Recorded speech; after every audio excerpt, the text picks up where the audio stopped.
Now, when it comes to hypertension or high blood pressure, lifestyle is always the first line of treatment. So we start with advising people to consume a diet that is lower in salt. And the guidelines that are given is 2,300 milligrams daily. Now, I, as a physician, don't know that I would be able to accurately count the exact amount of salt in my diet, but the general guidelines that I would give to people would be to consume your meals at home, minimize restaurant food, because restaurant food does tend to be higher in salt, because that's what makes the food hyper palatable and makes you addicted and want to keep buying it.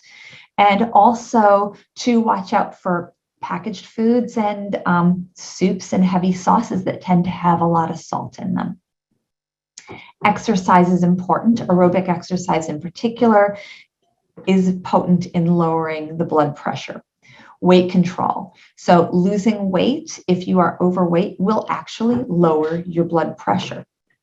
A plant-based diet also lowers blood pressure, consuming more fruits, vegetables, whole grains, nuts, and legumes, and consuming less sweets, sugary beverages, less red meat, and less saturated or trans fats, so less processed foods. Quitting smoking will be potent in lowering the blood pressure and minimizing any alcohol consumption.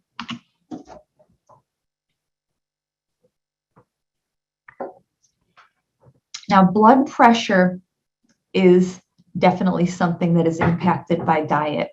So this demonstrates the risk of having high blood pressure based on your diet. So meat eaters are most likely to have a diagnosis of hypertension, semi-vegetarians less, vegetarians less, and vegans in this study, the Adventist Health Study 2, vegans tended to have the lowest risk of having high blood pressure. Now, there are non-medication ways for preventing and treating high blood pressure, and this is a table that describes some of those things. So weight loss can lower blood pressure. So for every kilogram of body weight lost, so about 2.2 pounds, there is typically a 1 millimeter of mercury drop in the systolic blood pressure.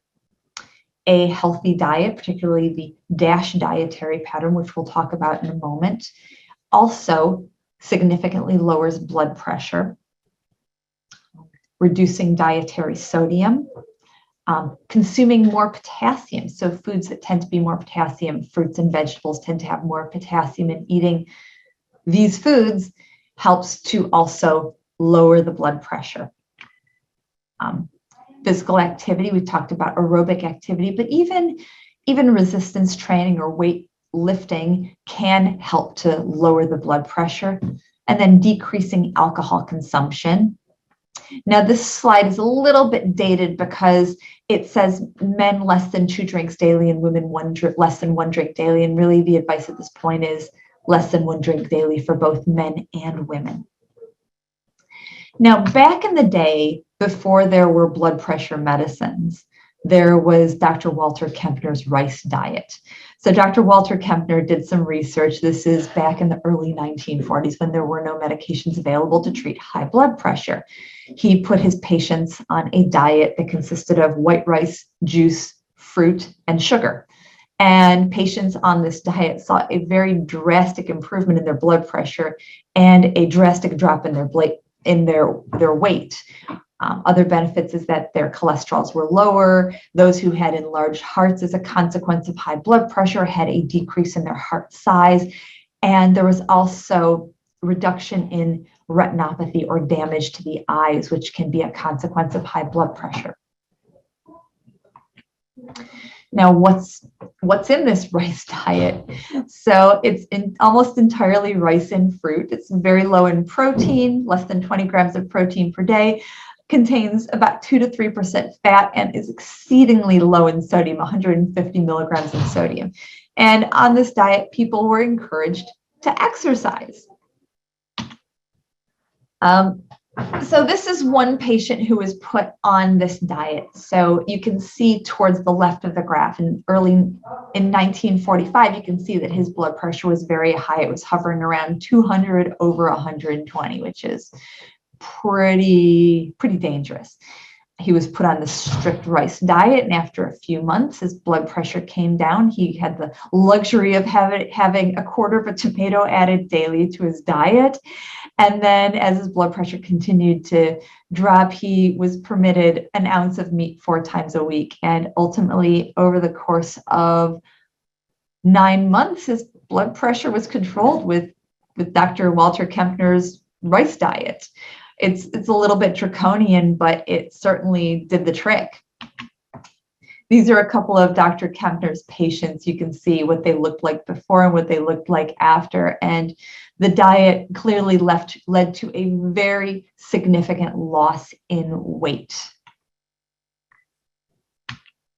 Now, the DASH diet eating plan, this was designed as dietary approaches to stop hypertension. And this is the standard recommendation that patients are provided. So patients are asked on a 2,000 calorie diet to consume about 6 to 8 servings of grains, 4 to 5 servings of vegetables, 4 to 5 servings of fruits, 2 or 3 servings of low fat or fat-free dairy products, 6 or fewer servings of meats, poultry, and fish, some nuts, seeds, dried beans, and peas, a little bit of fats and oils, and minimal sweets. And this diet has been demonstrated to lower blood pressure.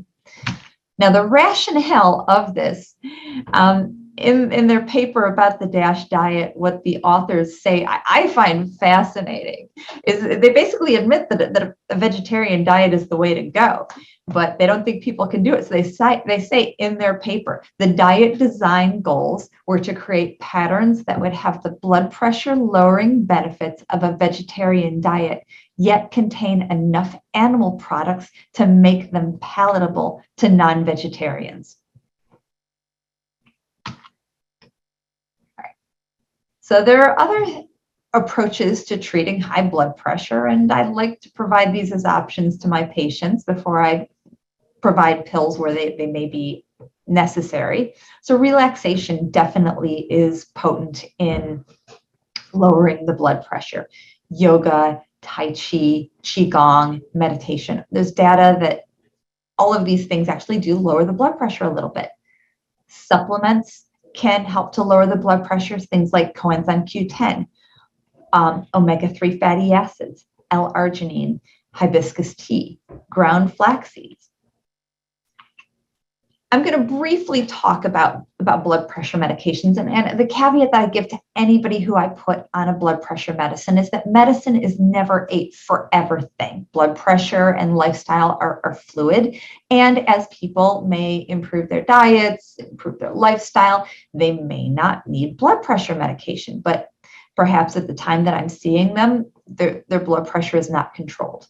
And just to be clear, I do have patients who are on whole food plant-based diets who, in spite of their best excellent efforts, they still have high blood pressure and are on medicines to control their blood pressure.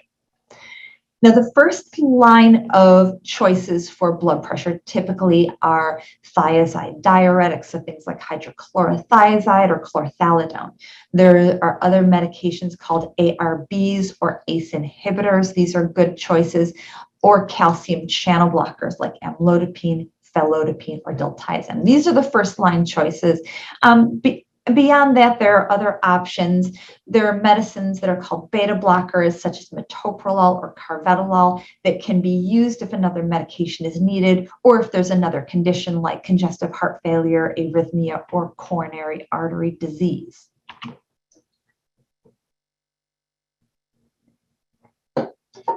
Now, my approach to medications for blood pressure is that I typically will start with one medicine, or I'll start with one combination. So it could be a combination of 2 medicines at low doses, because blood pressure tends to be more responsive to a combination of 2 lower dose medicines than to one medicine at a high dose. I will gradually increase the dose or add on medication until the blood pressure is controlled. And to be clear, people who are on blood pressure medicine, the average person is on 3 medicines, though certainly blood pressure could be controlled on 2 or even 1 medicine, or even with lifestyle alone. Now, medications are to be taken daily.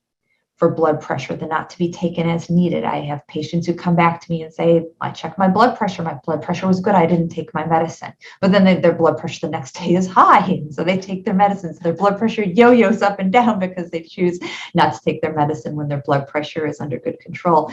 And if you're on a blood pressure medicine, you need to take your medicine every day to keep your blood pressure fairly level and controlled. Now, the goal blood pressure with treatment is 130 over 80.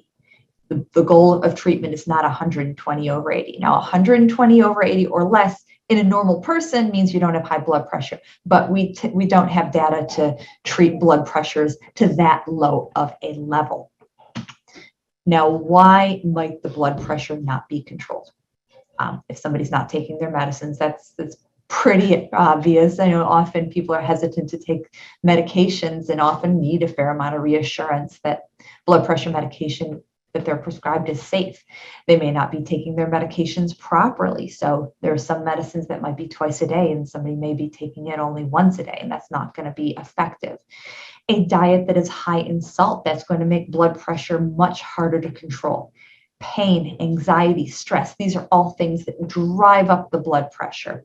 Sleep apnea. Now, sleep apnea is a condition in which somebody has oxygen levels that drop dangerously low at night while they're sleeping. And as a consequence of these low oxygen levels, there are changes within the body that can increase the risk of arrhythmias such as atrial fibrillation. It can cause a condition called pulmonary hypertension or elevation of pressures within the lungs, and it can actually raise the blood pressures during the day as well. So if there is suspicion that you have sleep apnea, such as that if you're sleepy during the day, if you snore at night, if people notice that you stop breathing or gasp at night, if you urinate frequently at night, those would be signs that you should be tested for sleep apnea.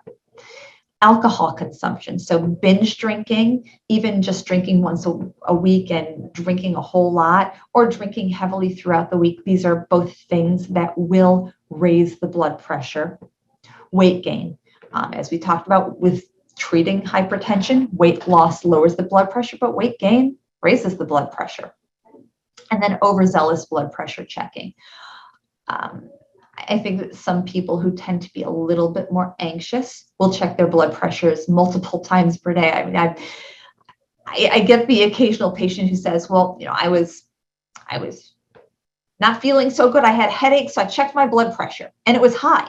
So then I decided I was going to check my blood pressure 30 minutes later and it was still high. And then I checked my blood pressure 30 minutes later and it was even higher. And it's like, put your blood pressure cuff away for now and check your blood pressure again in the morning. And it goes back to the concept of checking the blood pressure at proper times of the day under proper conditions. So making sure that you're relaxed, that you're sitting in a proper place, the arm is at heart level, and so forth.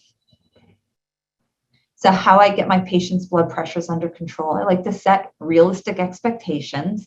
I ask my patients to bring readings from home so that I know what their blood pressure is when they're not in my office, because the outcomes of heart attack and stroke are dependent more on what the blood pressure is outside of the doctor's office than what it is inside the doctor's office. I like to make sure that I have an accurate list of all of a patient's medicines and make sure that I'm aware of any medicine that could raise the blood pressure. I also like to make sure that the patient is actually taking the blood pressure medicines that I've prescribed. And because I know that sometimes a pharmacy can make a mistake and dispense the wrong medicine, or they may not dispense their medicine, or they may dispense a medicine that I've discontinued. I like to make sure that a patient's blood pressure cuff is accurate. I'm always eager to have patients bring their blood pressure cuffs in and let us calibrate them in our office to make sure that they are accurate. I assess my patients' compliance and make sure that or at least ask them if they're taking their blood pressure medicine every day, and check to see if there are any side effects that can be attributed to blood pressure medications. And side effects can happen, but there are so many options for blood pressure that we can switch a medicine to something that typically will not cause a significant side effect to a person. With getting blood pressure under control, I'm not going to take somebody who's got sky high blood pressure and get them to a normal blood pressure tomorrow, because lowering the blood pressure rapidly is going to make them feel terrible.